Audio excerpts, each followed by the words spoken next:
sendo que alguns deles chamam mais a atenção. Ontem, o vice-presidente na chapa do Bolsonaro, refletindo um fenômeno que a imprensa hoje está registrando, que é o seguinte: com o impedimento de Bolsonaro, neste grau de fragilidade da saúde, ele está de fato muito mal. Ontem estava mal, passou mal, teve operação anteontem, etc. e tal. Enquanto ele estiver fragilizado assim, é óbvio, até por recomendação médica, que ele não se submeta ou não tente se submeter a nada. E segundo os jornais hoje estão dizendo, Bolsonaro exercia um comando muito efetivo de todos os grupos que estão aliados na sua campanha, né, debaixo do guarda-chuva de sua candidatura. Com a sua retirada de cena por conta do atentado e o prolongamento dessa situação de impedimento acima do que estava imaginado, mais longa do que estava imaginado, segundo os jornais hoje, cada grupo dentro da campanha está imprimindo um tom e uma estratégia e uma prática do dia a dia desde então.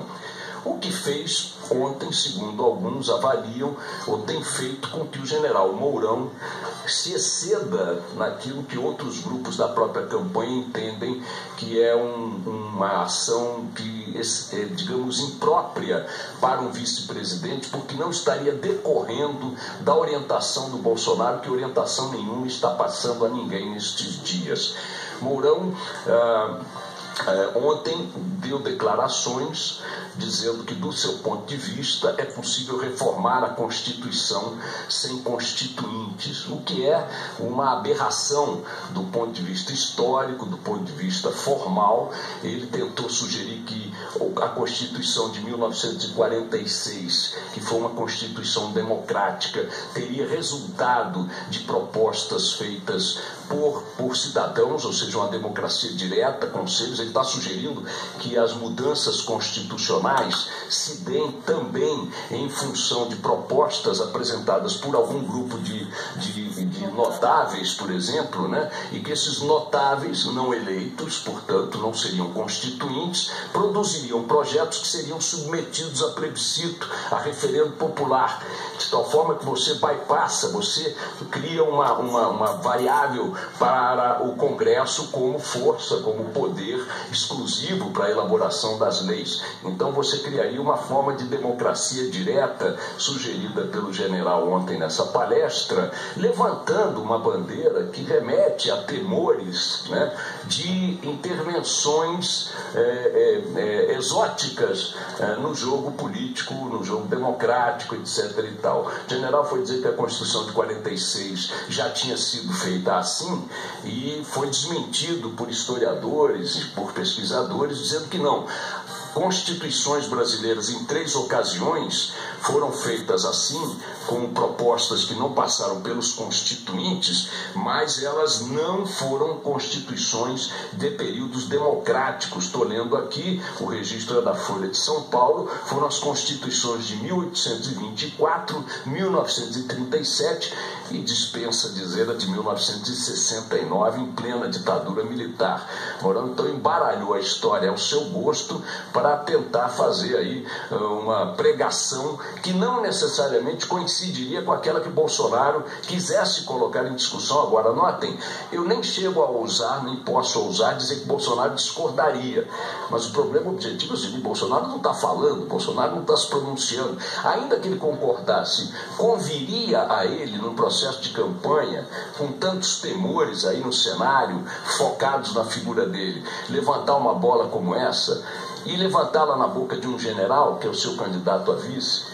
O general estes dias também pleiteou, e não se sabe se combinado com o Bolsonaro, o que é pouco provável, embora não impossível, que quer participar dos debates com os candidatos à presidência da República das demais chapas, produzindo uma demanda semelhante àquela que Fernando Haddad solicitou, reivindicou, enquanto não era candidato formal como é hoje, e quando Lula era o candidato formal do PT estando preso. alegava-se que diante do impedimento de Lula seria legítimo colocar Haddad como debatedor com os candidatos à presidência da República. Isso foi indeferido, não lhe foi permitido. Mourão agora reivindica a mesma coisa, alegando que o impedimento de Bolsonaro é distinto do impedimento de Lula. Mas a situação, do ponto de vista formal, é a mesma. Havendo o impedimento do candidato cabeça de chapa, pode o seu vice participar dos debates com os demais cabeças de chapa? Com Haddad não foi entendido assim, não se aceitou. Mourão coloca essa discussão em tela também e não se sabe em que medida o ilustre general está falando em consonância com o que Bolsonaro quer que fale ou pense, ou se está ousando, ocupando espaço de campanha que não deveria ocupar, segundo o entendimento de outros grupos que compõem as forças políticas que cercam Bolsonaro. A propósito desse assunto, bom, voltando aqui no caso de Haddad,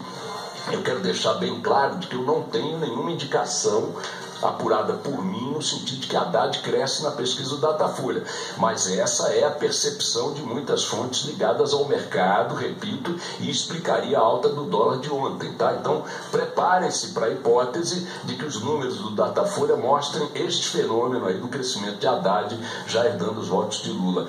Curiosamente, me mandaram esta semana um livro que foi considerado um best-seller pelo New York Times e tal, do Stephen Levitsky e Daniel Ziblatt, que se chama Como as Democracias Morrem, e que a crítica considera da CNN, por exemplo, que é um livro muito bem fundamentado sobre como a democracia está sendo enfraquecida em dezenas de países de modo perfeitamente legal. Eles concentram-se muito na eleição do Trump para analisar como a democracia formal, através do voto direto, universal, secreto, um cidadão um voto, uma cidadã um voto, está abrindo espaço para que no exercício dos mandatos legitimamente constituídos, valores democráticos sejam deturpados, manipulados, de forma a produzir regimes que de democráticos têm cada vez menos.